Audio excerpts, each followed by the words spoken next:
Hello, ladies and gentlemen, and welcome to the Solvitor podcast. It is an absolute pleasure to be joined today by Scott Campbell, who is managing partner of Linklaters out in Dubai. Scott, I've just graduated only yesterday, or actually a couple of days ago now.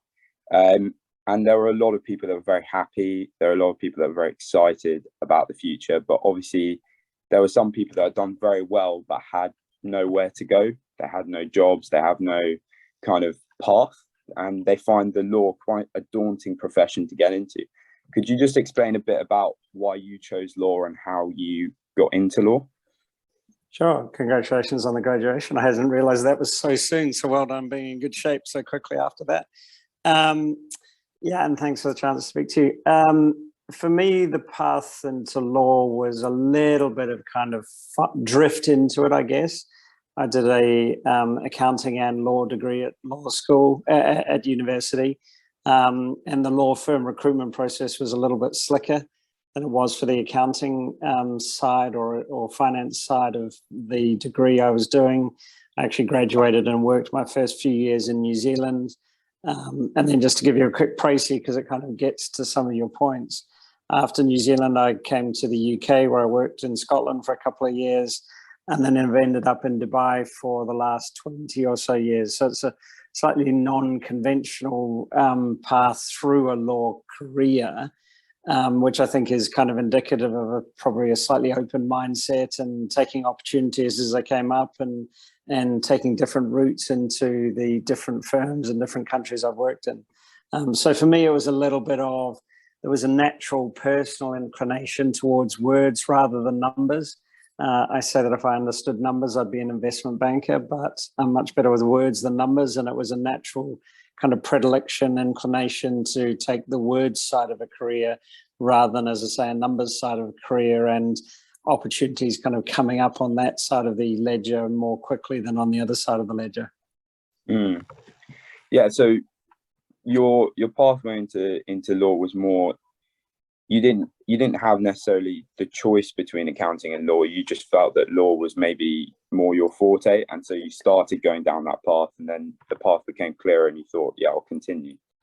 That's well put. It was more a kind of an implied predilection in that direction, i.e. I kind of felt that was my stronger side rather than a finance career. And as I say, I did actually find, it's always a bit of a controversial comment, I actually found law really interesting at university. And again, just pursuing where there is a natural interest rather than on the finance side, I felt was a little bit more mechanical, straightforward, mathematical kind of thing. I enjoyed the science side of the law, the art and science kind of thing side of the law, and so it was a case of naturally following the area in which I had the more interest, hopefully more strength. Others can judge that, but it was a case of follow your strengths, follow your interests, and it's led me through 30 odd years now of a pretty interesting career, I think. Mm-hmm. Scott, was there anything? Oh, sorry, just jumping. No, you go first. Just sort of going back to what you were saying about your strengths. Was there anything at university where you sort of built your strengths as far as law-related skills? No, I think that came naturally. Well, I guess the one thing I would say, and I'd say this to any young person thinking about the law, is by luck or chance or training or whatever, I've always read a lot and consumed a lot of information in kind of any area, whether that's Twitter all the way through to slightly more cerebral books. It's kind of a case of reading. And so it kind of, again, flowed from that, but there wasn't any one sort of narrow path or area of pursuit. I played a lot of sport when I was back in those days, younger and fitter and healthier. And so, no, it was more just a case, as I say, if that's where I felt the natural strengths lay, kind of, as I say, an enjoyment of words rather than numbers, those sorts of expressions of interest, as it were. So, knowing what I've just done a bit of reading on you, you specialize in, well, I don't know if you specialize, but you're known for mergers and acquisitions. Am I correct? Yeah. And that's often cross country. Yeah. With regards to confidence, because obviously the focus of the podcast is confidence. You'd have to be pretty confident to be sitting in a room with maybe two companies at the same time and their lawyers, I'm assuming, to be able to advise them on these different issues. Is that something you developed early on, or did that development start in the workplace? It definitely started in the workplace. I mean, for me, there probably was a bit of a confidence challenge. I do think the phrase imposter syndrome is a really good one. I think pretty much everyone should suffer from it, as it were. Anyone who doesn't has probably got slightly different geared DNA to the norm. But being in the Middle East, you're completely right. It's a case of different countries, different cultures, different experiences. I had a client once in Arabic to my client, a client on the other side once called me a blue-eyed devil, sort of all sorts of experiences. And I think the way I've always gotten through that is, in the end, I can only do my best. In the end, I can only be as best prepared as I possibly can be. I can only do my best in any given room. I've been practicing as a corporate lawyer now for, 30, 35 years, and I still will start calls really apprehensive about how it's going to go, and am I going to do and say the right thing, and am I going to do and say something stupid. So that's a never-ending wrestle with sort of confidence side of practicing law. But as I say, in the end, I can only do my best, and be sensible and do the basic things right was always something I thought was important. I'd always go into a room and try and meet people and speak early on and those sorts of things, and be a listener and all those sort of basic emotional intelligence sorts of things. But in the end, you're completely right. It's a really interesting point. It's an interesting question, interesting topic. As I say, you can only be who you are, but I think a lot of that is preparation, knowing what you're there for, knowing what your client wants, etc., etc. But look, it's a perpetual battle, that one, I would suggest. It's just, for me, I don't know, this might be a bit of a controversial opinion, but I think that universities, I don't know what it was like where and when you studied, but I think that universities nowadays, they put maybe slightly too much focus on the academic skills, like essay writing, and not enough focus on the soft skills that you're going to need as soon as you get into the workplace. Because I can imagine they're not throwing major contracts and major deals for you to look over as soon as you step in. They're probably going to be judging you on the way that you deal with clients, the way that you navigate the office in those social situations. The latter is definitely important. I mean, look, universities are there to train the academic side of things. I don't think that's changed much for hundreds of years, and I kind of get where they're coming from. The more the latter category that you described there, the more vocational skills. So I work in one of the big English law firms. And we do spend a lot of time actually helping people with the sort of basic emotional intelligence, basic office environment type skills. But equally, that's for the individual to sort of find their way and navigate around. How do they deal with people? How do they deal with clients? How do they produce documents that are free of typos? I mean, when I was a young lawyer, I was slapdash as anything. And looking back, I'm shocked and embarrassed at how bad I was. And again, I was in one of New Zealand's biggest law firms, and didn't get some of that basic training and the basic slaps on the wrist to say, no, you got to get this right. It took a long time for me to get the hang of that sort of side of the skill set, as it were.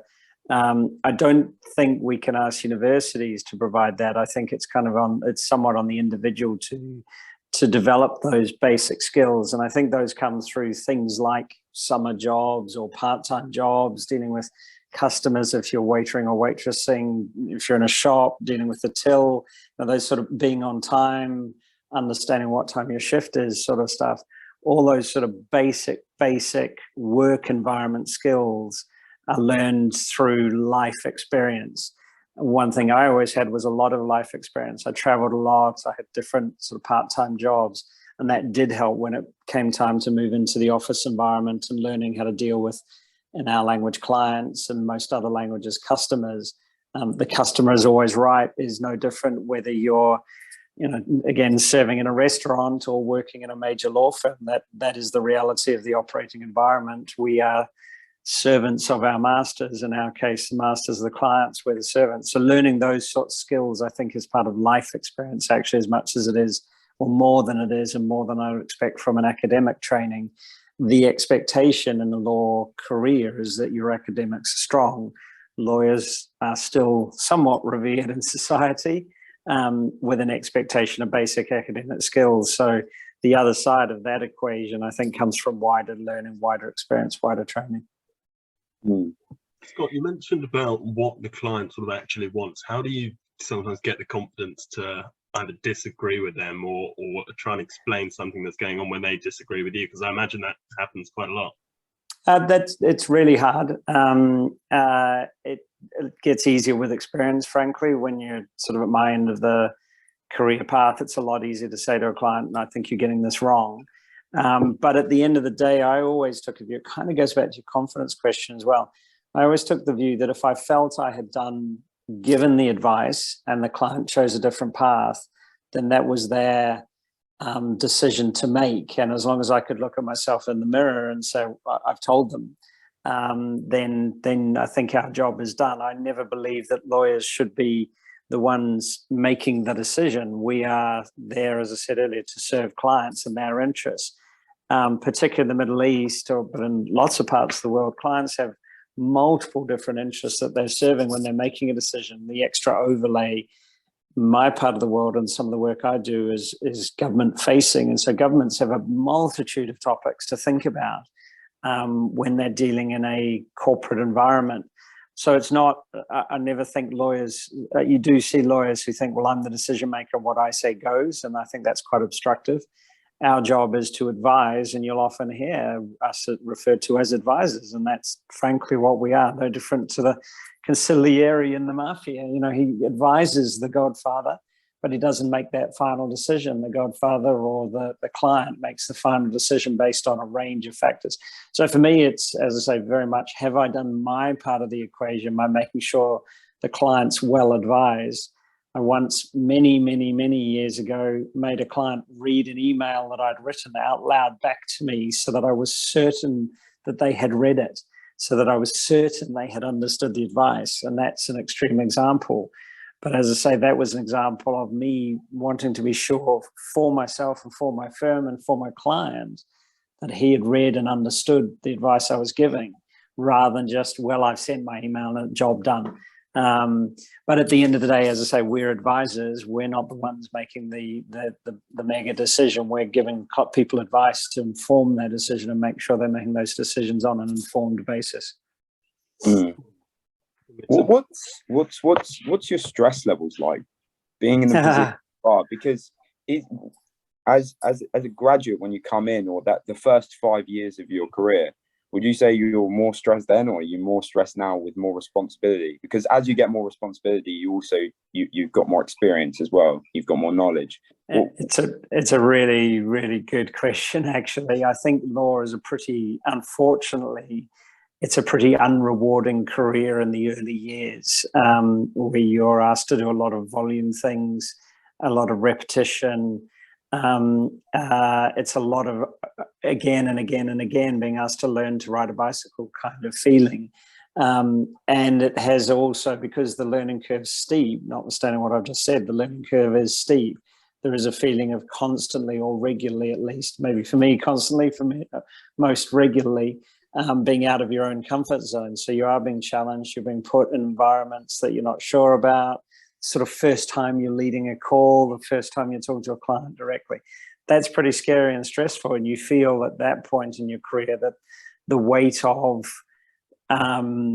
of your own career is constantly on you. And that is a tough stress, tough period in anyone's career from a stress perspective. I think as you advance, the stress levels don't go down. I think you learn to manage them, and you learn to contextualize a little bit better.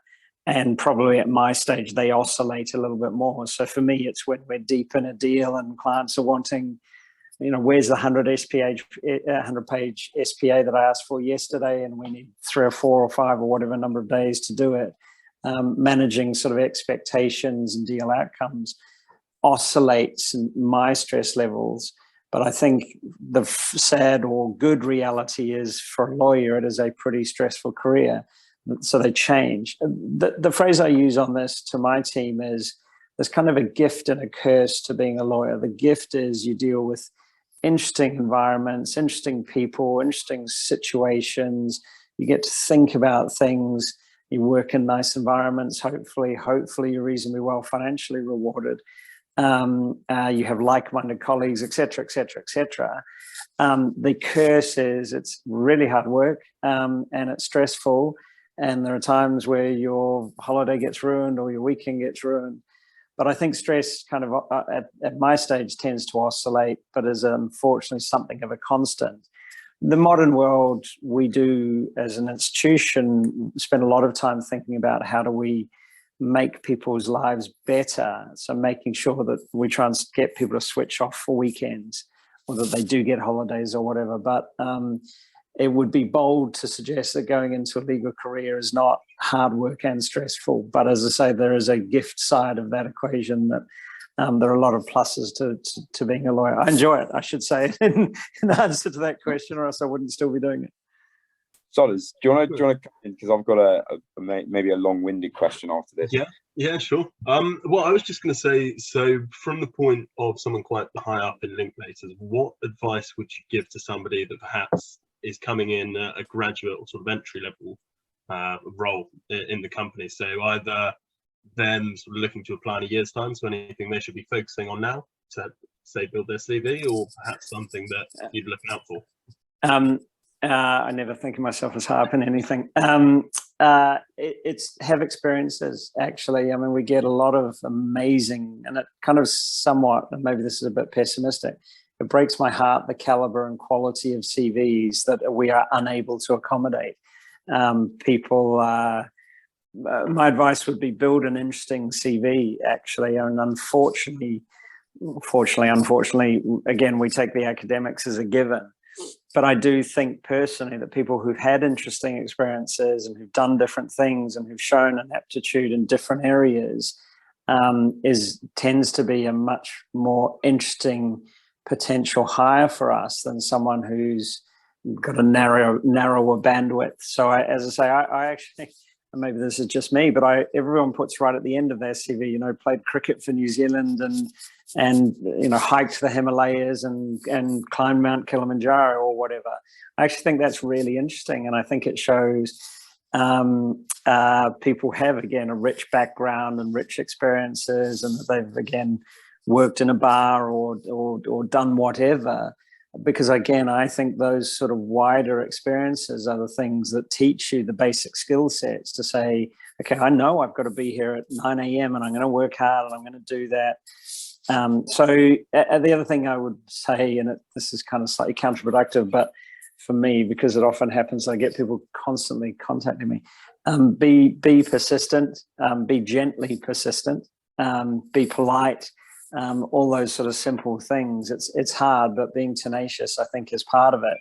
We have employed people over the years who've kind of just stayed in touch. And I say to a lot of good people, so we'll get interns in and I'll say, look, just stay in touch.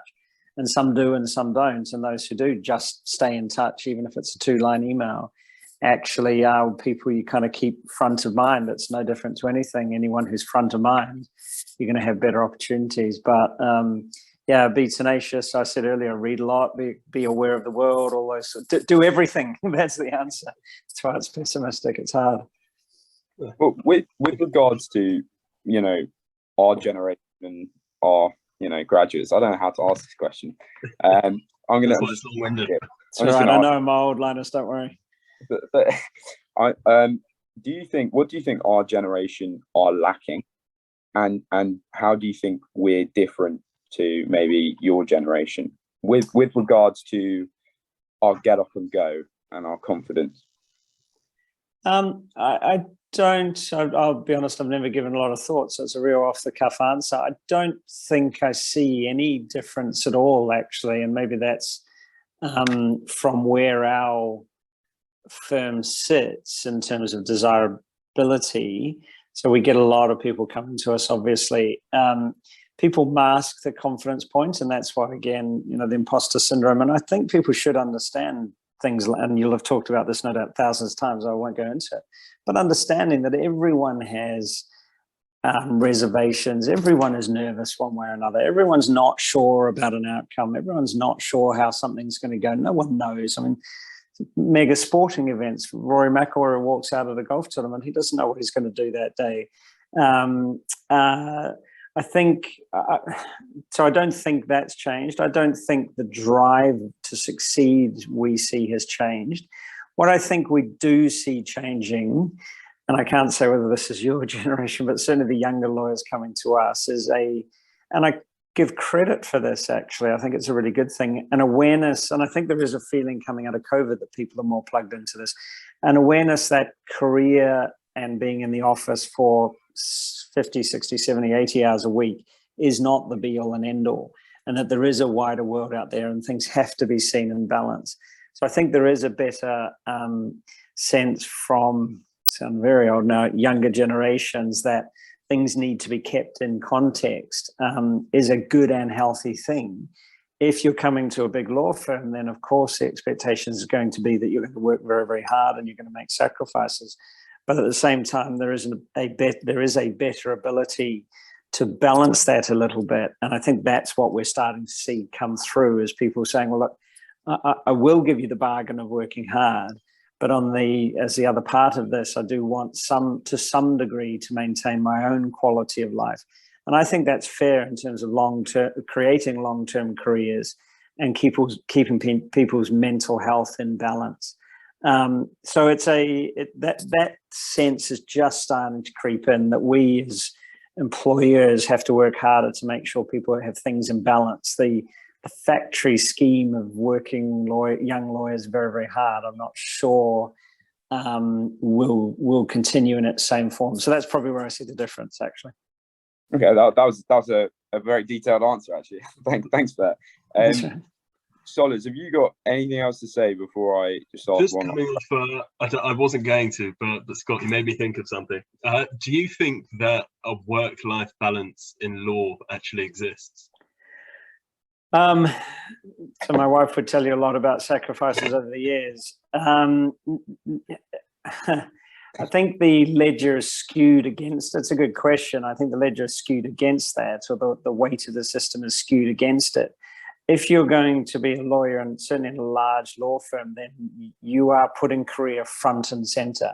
And I think that's the better way to think about it, that if you're going to take that sort of step, or into any hardworking law firm, you are putting career front and center. So there are jobs, and this is not to belittle those jobs, where if you were to turn up hungover, you could probably find your way through a day. But if you turn up at a law firm of any nature, hungover and tired, and you try and hide in the back room, and look, we've all done it. But if you were to do that systematically, then you're not going to succeed in your career.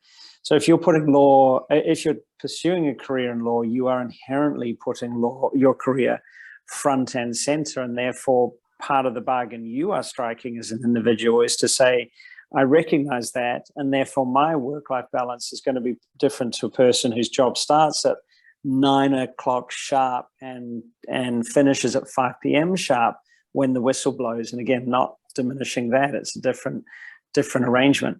So yes, you can create your own sort of work-life balance within that environment, but it is going to be against a premise that says career comes first. And I've accepted that bargain over the years, but at the same time, I've had great experiences along the way. I've done lots of great things in terms of the life side of that balance. So again, it gives you the opportunities to do some great things, but career has always been front and center, and that's the way I would think about it, frankly. I had a couple of questions from a couple of audience members who knew I was getting a lawyer on. I'm not going to ask them all because they're all really about the same thing, which is the application process. And one of them just says in capitals, "What the hell do HR want?" When we're approached with a question like, what do you think are the biggest challenges that Linklaters will have to adapt to in the next 10 years? What are they actually looking for? Are they looking for an answer to that question, or are they looking for an insightful comment on the industry as a whole? What? I think what the hell do HR want in caps is kind of the right question. Probably get in trouble for saying that. What I think we always want, no different to writing applications for universities or anything else, is the individual having thought about it for themselves. Doesn't have to be right, doesn't have to be the most insightful answer, and doesn't have to be, we're not expecting that someone's going to submit a paper that we then take to our managing partner and say, here's the answer.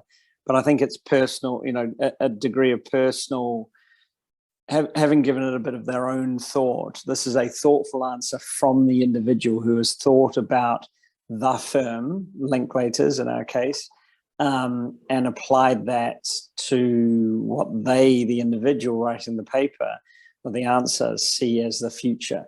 So I've heard answers to this sort of question for the last 10 years, probably, digitization of the law, commoditization, et cetera, et cetera. And the answers have all kind of been the same over the years. There is no right or wrong. There never is. Again, that's part of being the law. But I would say giving it your own gloss and your own thought and your own personality, well, not personality, but your own perspective coming through is really what this is about. To read an answer like that and say, gosh, this person's thought about it for themselves is a better thing than feels like I've read this before. If you kind of get where I'm coming from. I know that's hard. Those are hard topics. They're hard questions. If someone was to ask you right now, after going into work week on week as a lawyer in your position, would you say you're happy? Yeah, and it kind of goes back to the discussion earlier about the early stages of a career, which I found very, very difficult. I was not well geared to being a young lawyer at all, and I had I didn't get it right. And then I was lucky to be influenced by a few good people. But I remember many years ago now, probably 10, 15, going back to New Zealand, and one of my friends asked me, do you enjoy it? You work really hard. Do you enjoy it? And I went, actually, yeah, I do. I enjoy it in perspective. I do not skip to the office every morning saying, gosh, I'm lucky, and twirling, being excited about that. But when I look at the overall of how lucky I am in terms of the experiences I've had, the people I work with, the things I get to do, and the transactions I get to do, yeah, I am happy. It's, as we've talked about, stressful.